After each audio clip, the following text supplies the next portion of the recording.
గర్వాలంటే 2 ప్రసంగాలు చేస్తూ ఉన్నాను. చిన్న సంఘం ఉన్నది, సంఘానికి సంఘ కాపరిగా ఉంటూ ఉన్నాను. నా కుమారుడు కూడా ఆయన చూసుకుంటున్నాడు. ఆయన కూడా బీడీ చేశాడు. నాకు 3 కుమారులు, 2 కుమారులు బయట ఉన్నారు. ఒకరు న్యూజిలాండ్లో ఉన్నారు, ఒకరు కెనడాలో ఉన్నాడు. నా పెద్ద కుమారుడు లండన్లో ఉండేవాడు. అతను తీసుకుని వచ్చి శ్యామలో పెట్టాను. ఆయన కూడా బైబిల్ ట్రైనింగ్ అయ్యి ఆయన ఎంఎస్సి బీఈడి బిఎడ్ చదివి ప్రొఫెసర్గా ఉండేవాడు లండన్లో.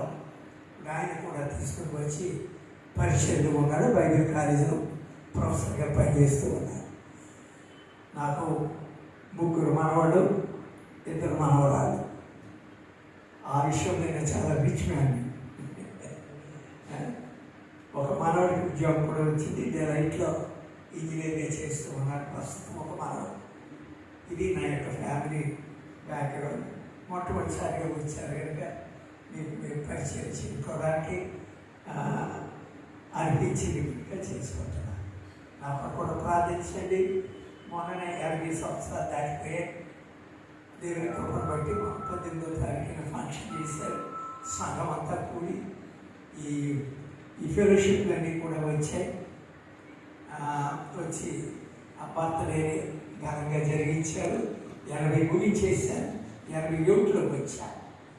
దేవుని కృపను బట్టి బీపీ కానీ షుగర్ కానీ ఇంకా అటాక్ అవ్వలేదు. అది ఇంకా రాలేదు. 16 32 పళ్ళు ఇంకా ఉన్నాయి. అవి కూడా ఊడిపోలేదు. మరి సమయం వచ్చింది ఊడిపోవచ్చు. వెంట్రుకలు కూడా ఊడిపోవచ్చు. కొద్దిపాటి వీటికి వెతుకున్నాం. ఈ విధంగా దేవుడి కృపను బట్టి ఈ విధంగా ఉంటూ ఉన్నాను. ఇంకా దినానికి 12 గంటల కంటే పైన పనిచేస్తాను.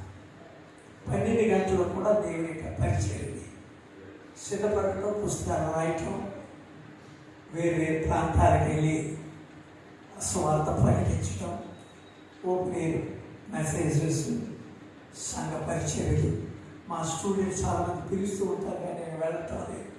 సమయం సరిపోక వెళ్ళటం లేదు. అమెరికన్ కాలేజీలో కొంతకాలం పనిచేశాను. ప్రొఫెసర్గా పనిచేశాను.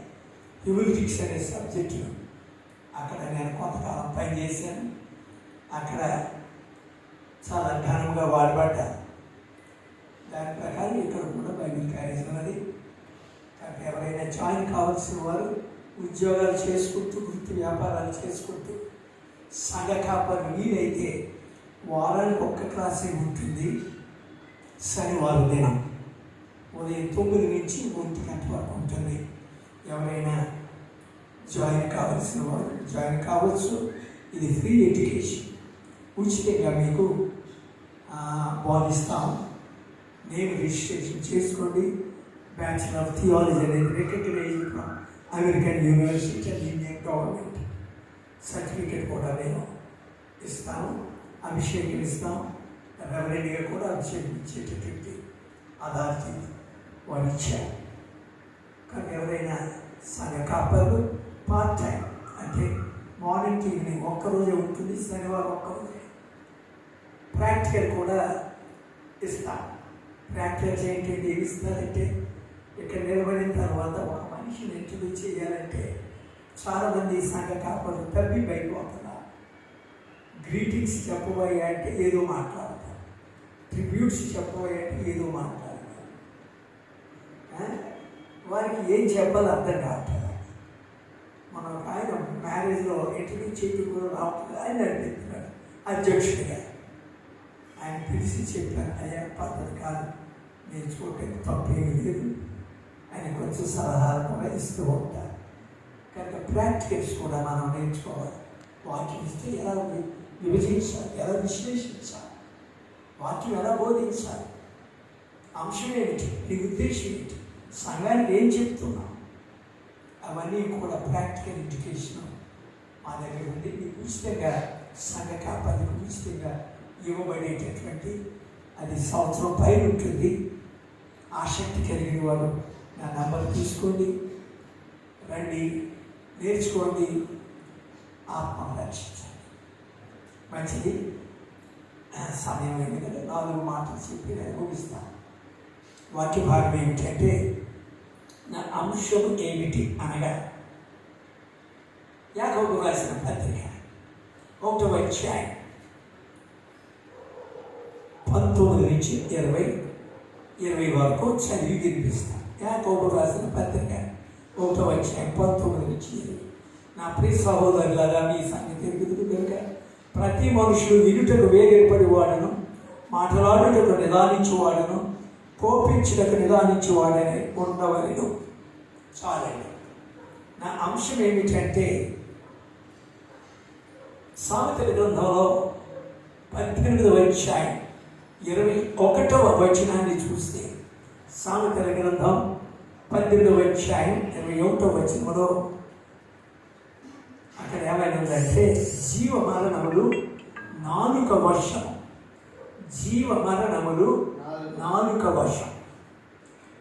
అదే ప్రభు అయిన క్రీస్తు చెప్పిన మాటలు 12వ అధ్యాయం మత్తయిలో ఉంటుంది. 36, 37, 12 మత్తయి 36, 30. నేను మీతో చెప్పినది ఏమనగా, మనుషులు పలుకు ప్రతి వ్యర్థమైన ప్రతి మాటను గురించి విమర్శ దేవుని లెక్క చెప్పవలసి ఉంటుంది. నీ మాటను బట్టి ఏ నీతిమంతుడు అని తీర్పు నొందుదువు, నీ మాటను బట్టి అపరాధివని తీర్పు నొందుదువు అని రాయబడింది. ప్రియమైన దేవుని ద్వారా ఈ దినాన్ని జీవ మరణములు నాలుక వశం అంటే, నాలుక మన దేవుడు అనుగ్రహించినటువంటి నాలుక జీవ మరణములను అది పరిపాలిస్తుందట. అది ఎలాగా? జీవ మరణములు నాలుక వశం. దేవుడు మానవునికి మాటలు ఇచ్చాడు. మాటలు అనేది భగవంతుడు ఇచ్చినటువంటి వరప్రసాదం. మాటలు పక్షులకు, జంతువులకు కూతను, అరుపులు ఇచ్చాడు దేవుడు. మానవునికి మాట ఇచ్చాడు. ఈ మాటలు దేవుడు భగవంతుడు ఇచ్చినటువంటి వరప్రసాదం. అది ఏ విధముగా నీవు వాడుకుంటావు? నీ జీవితాన్ని సంతోషమైన చేసుకోగలుగుతావు, లేక నీ జీవితాన్ని దుఃఖమై కూడా చేసుకోగలుగుతావు. కేవలం నీ మాటలు మాత్రమే. అది నీ మీద ఆధారపడి ఉంటుంది. నీ మాటను బట్టి నీ జీవితాన్ని సుఖమయం చేసుకోగలవు, లేక దుఃఖమయం కూడా చేసుకోగలవు. అది నీ మీద ఆధారపడి, నీ మాట మీద ఆధారపడి. కనుక ఈ యొక్క భక్తుడు యాకోబు యెరూషలేము పట్టణానికి ఆయన అధ్యక్షుడిగా ఉన్నాడు. యాకోబు అంటే ఎవరు? యేసు ప్రభు సహోదరుడే, తమ్ముడే. అయితే యేసు ప్రభువులకు రక్షణ పొందలే. పరలోకం నుంచి ఆయన పునరుత్థానం చేసిన తర్వాత ప్రత్యక్షమైనప్పటి నుంచి ఆయన మారు మనసు పొంది అధ్యక్షుడిగా ఉన్నారు. చాలా గనిష్టగా ఆయన గొప్ప పరిచయం చేశాడు యాకోబు. ఈ ఉత్తరం చెదిరిపోయినటువంటి యూదుల కొరకు రాస్తూ ఉన్నాడు.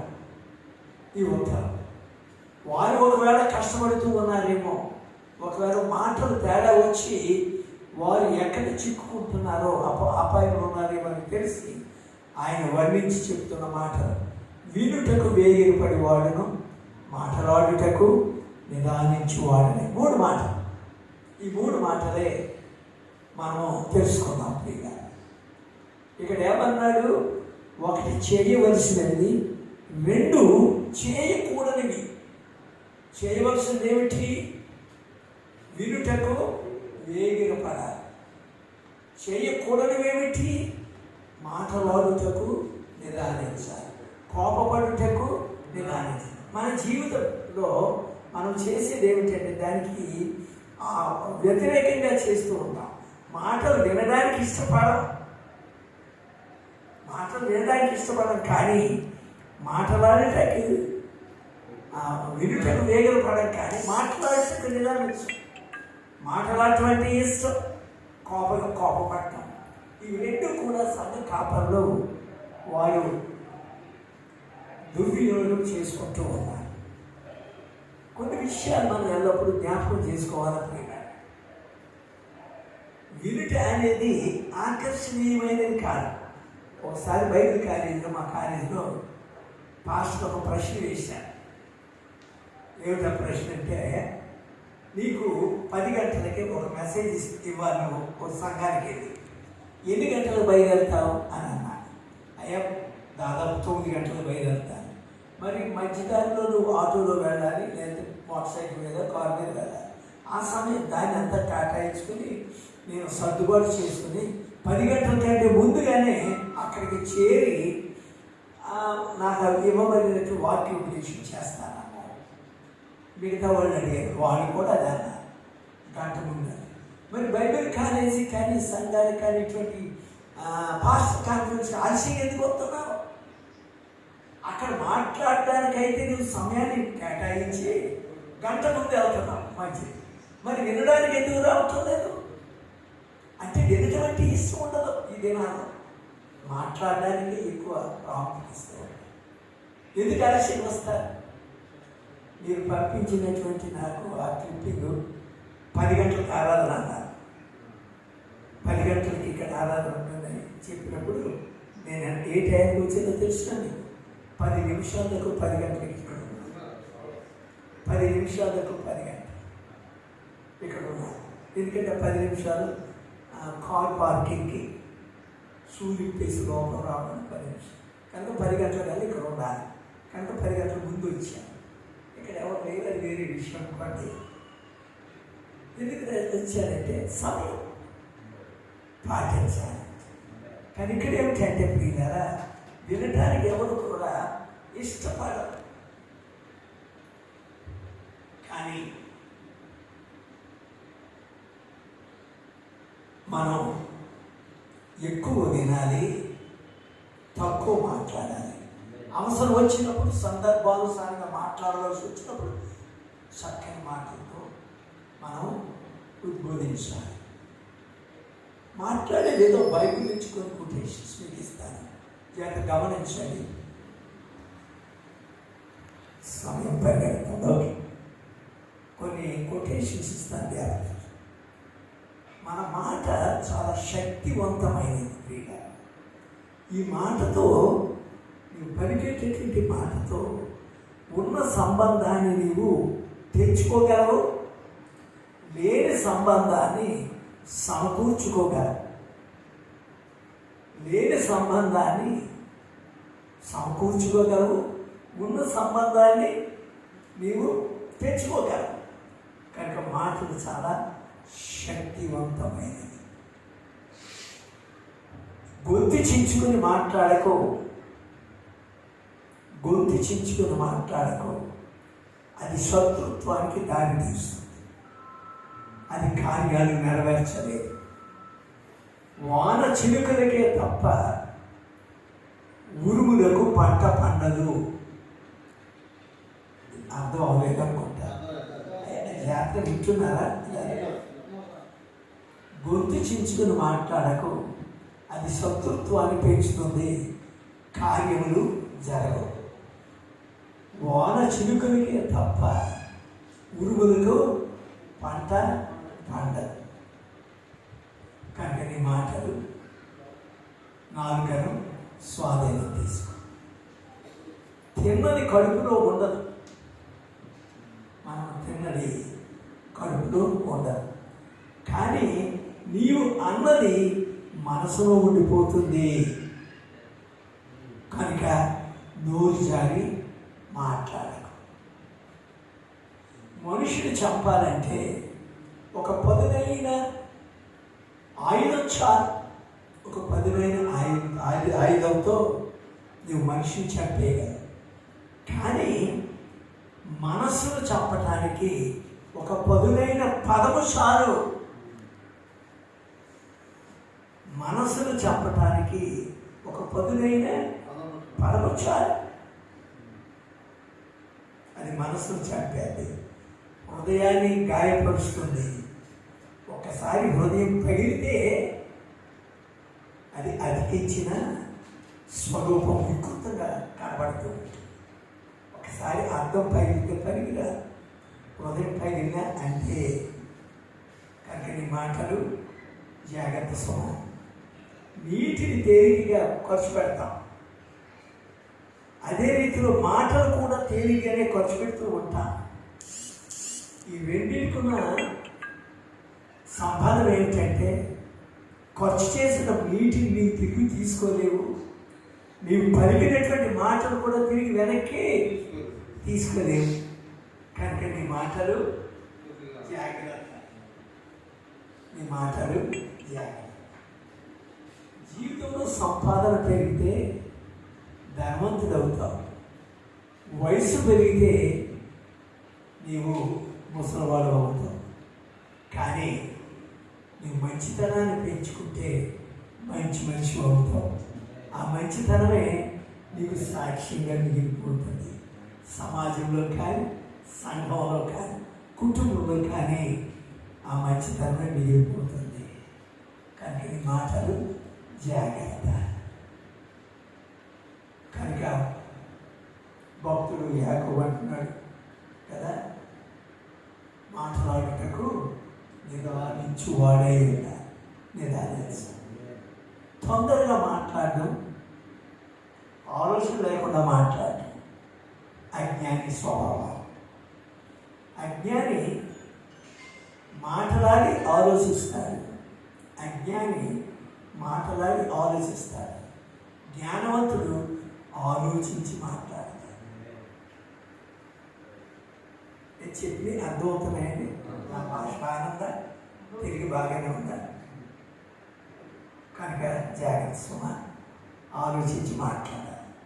పరిశుద్ధ గ్రంథంలో మనం చూస్తే కొన్ని పదాలు నేను ప్రూవ్ చేశాను, పుస్తకాలు కూడా రాశాను.